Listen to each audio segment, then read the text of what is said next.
ನಮಸ್ಕಾರ, ಕರ್ನಾಟಕ ನ್ಯೂಸ್ಗೆ ಸ್ವಾಗತ. ನಾನು ರಫೀಕ್ ಅಹಮದ್. ಜಗಳೂರು ವಿಧಾನಸಭಾ ಕ್ಷೇತ್ರದ ಶಾಸಕರಾದ ಬಿ ದೇವೇಂದ್ರಪ್ಪರ್ ಅವರ ಅಧ್ಯಕ್ಷತೆಯಲ್ಲಿ ಜಗಳೂರು ವಿಧಾನಸಭಾ ಕ್ಷೇತ್ರದ ವ್ಯಾಪ್ತಿಯಲ್ಲಿ 17,50,00,000 ರೂಪಾಯಿಗಳ ಕಾಮಗಾರಿಗಳ ಭೂಮಿ ಪೂಜೆ ಕಾರ್ಯಕ್ರಮವನ್ನು ಹಮ್ಮಿಕೊಳ್ಳಲಾಯಿತು.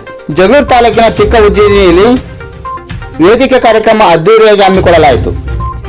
ಈ ಸಂದರ್ಭದಲ್ಲಿ ಪಿಡಬ್ಲ್ಯೂಡಿ ಇಲಾಖೆಯ ಎಡಬ್ಲ್ಯೂ ನಾಗರಾಜ್, ಜಿಲ್ಲಾ ಪಂಚಾಯತಿ ಇಂಜಿನಿಯರಿಂಗ್ ಇಲಾಖೆ ಎಡಬ್ಲ್ಯೂ ಶಿವಮೂರ್ತಿ, ಪಟ್ಟಣ ಪಂಚಾಯತಿ ಮುಖ್ಯ ಅಧಿಕಾರಿಗಳಾದ ಲೋಕ್ಯ ನಾಯಕ್, ಇಂಜಿನಿಯರ್ ವಿಜಯ ನಾಯಕ್, ಇಂಜಿನಿಯರ್ ಪುರುಷೋತ್ತಮ ರೆಡ್ಡಿ, ಇಂಜಿನಿಯರ್ ಸಲೀಂ, ಕಾಂಗ್ರೆಸ್ ಪಕ್ಷದ ಎಸ್ಸಿ ಘಟಕದ ತಾಲೂಕು ಅಧ್ಯಕ್ಷರಾದ ಬಿ ಮಹೇಶ್, ಪಟ್ಟಣ ಪಂಚಾಯತಿ ನಾಮನಿರ್ದೇಶಕರಾದ ಕುರಿಜಯಣ್ಣ, ಕಾಂಗ್ರೆಸ್ ಪಕ್ಷದ ಮುಖಂಡರಾದ ಪಲ್ಲಕಟ್ಟ ಶೇಖರಪ್ಪ, ಮೊಹಮ್ಮದ್ ಗೌಸ್, ಎಚ್ಎಂ ಖಲೀಲ್, ಕ್ಯಾಸನಹಳ್ಳಿ ಗ್ರಾಮ ಪಂಚಾಯತಿಯ ಮಾಜಿ ಸದಸ್ಯರುಗಳು, ಚಿಕ್ಕ ಉಜ್ಜಯಿನಿ ಗ್ರಾಮಸ್ಥರು, ಮಹಿಳೆಯರು, ಮಕ್ಕಳು ಹಾಗೂ ಮಾಧ್ಯಮ ಮಿತ್ರರು ಉಪಸ್ಥಿತರಿದ್ದರು.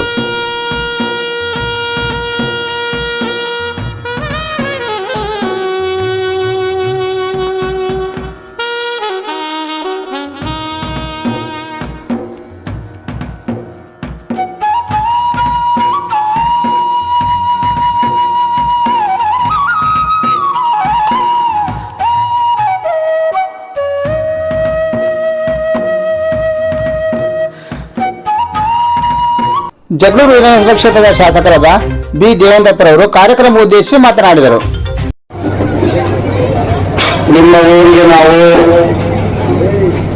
ಕ್ಷೇತ್ರದಲ್ಲಿ ಒಟ್ಟು 17.50 ಕೋಟಿಗಳ ವಿವಿಧ ಕಾಮಗಾರಿ ಪೂಜೆಗಳನ್ನು ನೆರವೇರಿಸಿಕೊಂಡು ಬಂದು ಇಲ್ಲಿ 5 ಕೋಟಿಗಿಂತಲೂ ಹೆಚ್ಚಿನ ವಿವಿಧ ಕಾಮಗಾರಿಗಳ ಉದ್ಘಾಟನೆಯನ್ನ ನಾಡಗೀತೆ ಮುಖಾಂತರ ನಾವು ಪ್ರಾರಂಭ ಮಾಡಿ ಪ್ರಾಸ್ತಾವಿಕವಾಗಿ ಮಾತನಾಡಿದಂಥ ಈ ಗ್ರಾಮದ ಶಿಕ್ಷಕರು, ಆತ್ಮೀಯ ಸ್ನೇಹಿತರಾದಂಥ ಸಿದ್ಲಿಂಗಪ್ಪನವರು ನಿಮಗೆಲ್ಲ ಸ್ಪಷ್ಟವಾದ ಮಾಹಿತಿಯನ್ನ ಅವರು ನೀಡಿದ್ದಾರೆ. ಜೊತೆಗೆ ಸಂಬಂಧಪಟ್ಟ ಇಲಾಖೆಯ ಇಂಜಿನಿಯರ್ ಆಗಿರ್ತಕ್ಕಂಥ ಪುರುಷೋತ್ತಮ ರೆಡ್ಡಿ ಅವರು ಸಹ ಅದರ ವಿವರಣೆಯನ್ನು ಕೊಟ್ಟಿದ್ದಾರೆ. ವೇದಿಕೆಯಲ್ಲಿ ಈ ಕಾರಣಕ್ಕೋಸ್ಕರ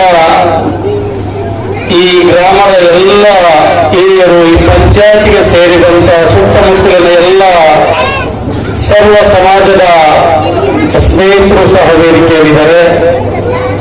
ಅದೇ ರೀತಿ ಮುಂಬೈನಲ್ಲಿ ತಾಯಂದಿರು, ಪುಟಾಣಿ ಮಕ್ಕಳು ಹೆಚ್ಚಿನ ಅವರು ಹೇಳ್ತಾ ಇದ್ರು, ಕರ್ನಾಟಕ ರಾಜ್ಯದ ತುಂಬ 5 ಗ್ಯಾರಂಟಿ ಏನು ನಾವು ನುಡಿದಂತೆ ನಡೆದು ಕೊಟ್ಟಿದ್ದೀವೋ ಅದನ್ನ ಪಡ್ಕೊಂಡಂತವರು ನಮ್ಮ ಸರ್ಕಾರ ವಿರುದ್ಧ, ನಮ್ಮ ಮುಖ್ಯಮಂತ್ರಿಗಳ ವಿರುದ್ಧ ಗ್ಯಾರಂಟಿಗೆ ಎಲ್ಲ ಹಣವನ್ನು ಖರ್ಚು ಮಾಡಿದ್ದಾರೆ.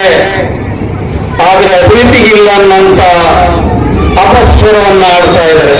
ಆದರೆ ನಮ್ಮ ಜಗಳೂರಿನಲ್ಲಿ ನಾನು ಮೊದಲ ಬಾರಿ ಶಾಸಕನಾಗಿ ಈಗಾಗಲೇ ಎಲ್ಲೆಲ್ಲಿ ಯಾವ ಕೆಲಸವನ್ನ ನಾವು ಮಾಡಿದೀವಿ ಅನ್ನುವಂಥದ್ದು ನಾನು ಹೇಳಕ್ ಹೋಗಲ್ಲ, ನಾನು ಮಾಡಿದ ಕೆಲಸ ಮಾತಾಡ್ತೇವೆ. ಹಾಗಾಗಿ ಇವತ್ತು ಯಾವುದೇ ರಾಜಕಾರಣಿಗಳು ಬಂದು ಏನು ನಾವು ಈ ದಿಕ್ಕಿನಿಂದ ನಾವು ಸತ್ಸಂಪ್ರದಾಯದಿಂದ ಬಂದಂತ ದೇಶ, ಅದೇ ರೀತಿ ಧರ್ಮವನ್ನು ನಂಬಿದೀವಿ, ಪ್ರಕೃತಿಯನ್ನು ನಂಬಿದೀವಿ, ನಾವು ಹಿರಿಯರು ಹಾಕಿಕೊಟ್ಟ ದಾರಿಯಲ್ಲಿ ಹೋಗ್ತೀವಿ.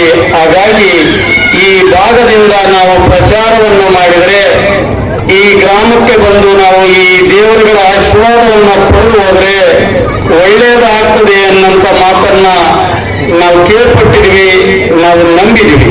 ಅದರಂತೆ ನಾವೆಲ್ಲರೂ ಬರ್ತೀವಿ. ಎಲ್ಲರಿಗೂ ಒಳ್ಳೇದು ಮಾಡಿದ್ದಾರೆ. ಮೊನ್ನೆ ನನಗೂ ಒಳ್ಳೇದು ಮಾಡಿದಿರಿ, ಮೊದಲ ಬಾರಿ ಶಾಸಕರು ಮಾಡಿದಿರಿ, ಮೊದಲ ಬಾರಿ ಪಾರ್ಲಿಮೆಂಟ್ ಸದಸ್ಯರನ್ನ ಡೆಲ್ಲಿ ಕಳಿಸ್ಕೊಟ್ಟಿದ್ರಿ. ಆ ಕೀರ್ತಿ ಈ ಗ್ರಾಮಕ್ಕೆ ಸಲ್ಲುತ್ತೆ ಅನ್ನಂತ ಮಾತನ್ನ ನಾನು ಈ ಸಂದರ್ಭದಲ್ಲಿ ಹೇಳ್ತೀನಿ. ಅದು ಋಣವನ್ನ ನಾವು ತೀರಿಸಬೇಕಾದ್ರೆ, ನಿಮ್ಮ ಓಟಕ್ಕೆ ಬೆಲೆ ಕೊಡಬೇಕಾದ್ರೆ ನಾವು ಸೇವಕರಾಗಿ ಕೆಲಸ ಮಾಡಬೇಕಾಗ್ತದೆ. ಹಾಗಾಗಿ ನೀವುಗಳು ಈ ಗ್ರಾಮಸ್ಥರು ನಮ್ಮ ಮೇಲೆ ಇಟ್ಟ ಪ್ರೀತಿ, ವಿಶ್ವಾಸ ನಾವೆಂದೂ ಬರೆಯಕ್ಕೆ ಸಾಧ್ಯ ಇಲ್ಲ. ಆ ನಿಟ್ಟಿನಲ್ಲಿ ಇವತ್ತು 5 ಗ್ಯಾರಂಟಿಗಳ ಜೊತೆಗೆ ಮೂಲೆ ಮೂಲೆಯಲ್ಲಿ ಕೆಲಸವನ್ನು ಹುಡುಕಿ ಇವತ್ತು 17,50,00,000 ಕೆಲಸ ಕಾಮಗಾರಿಗೆ ಪೂಜೆಯನ್ನು ನೆರವೇರಿಸಿ ಇದು ವೇದಿಕೆ ವಿಶೇಷವಾಗಿ ಇವತ್ತು ನಾವು ಮಾತನಾಡೋದ್ರ ಮುಖಾಂತರ ಇದಕ್ಕೆ ಒಂದು ಸೂಚನೆಯನ್ನು ಕೊಡ್ತೀವಿ. ಸಂಬಂಧಪಟ್ಟ ಗುತ್ತಿಗೆದಾರರಿಗೆ ಅತಿ ಒಂದು ಟೈಮ್ನಲ್ಲಿ ಸೂಕ್ತವಾಗಿರ್ತಕ್ಕಂಥ ಸಮಯದಲ್ಲಿ ಅವ್ರು ಏನು ಮಾತು ಕೊಟ್ಟಿದ್ದಾರೋ ಆ ಟೈಮಲ್ಲಿ ಕೆಲಸವನ್ನು ಮುಗಿಸೋದ್ರ ಜೊತೆಗೆ ಯಾವುದೇ ರೀತಿಯಾದ ಕಳಪೆ ಕಾಮಗಾರಿಯನ್ನು ಮಾಡಿದ್ರೆ ನಾವು ನಿಮ್ಮ ಮೇಲೆ ಶಿಸ್ತಿನ ಕ್ರಮವನ್ನು ಕೈಗೊಳ್ಳೋದ್ರಲ್ಲಿ ಎರಡು ಮಾತಿಲ್ಲ. ಹಾಗಾಗಿ ನಾವು ಕೆಲಸ ಮಾಡೋದು ಶಾಶ್ವತ ಅನ್ನೋಂಥದ್ದು ನಂಬಿ ಗುತ್ತಿಗೆದಾರ ನಿಟ್ಟಿನಲ್ಲಿ ಕೆಲಸ ಮಾಡಬೇಕು ಅನ್ನೋಂಥದ್ದು ನಾವು ನಿಮಗೆ ಇಲಾಖೆಗೆ ಮತ್ತು ಗುತ್ತಿಗೆದಾರರಿಗೆ ಈ ವೇದಿಕೆಯಲ್ಲಿ ನಾವು ಸೂಚನೆಯನ್ನ ಕೊಡೋದಕ್ಕೆ ನಾವು ಬಯಸ್ತಾ ಇದ್ವಿ. ಹಾಗಾಗಿ ಇವತ್ತು ನಿಜವಾಗ್ಲೂ ನಮಗೆ ಬಹಳ ಸಂತೋಷ ಆಗ್ತದೆ. ಇನ್ನೂ 2 ವರ್ಷ ಬಾಕಿ ಇದೆ. ಆ ನಿಟ್ಟಿನಲ್ಲಿ ನಾವು ಸಹ ಇನ್ನು ಏನೇನು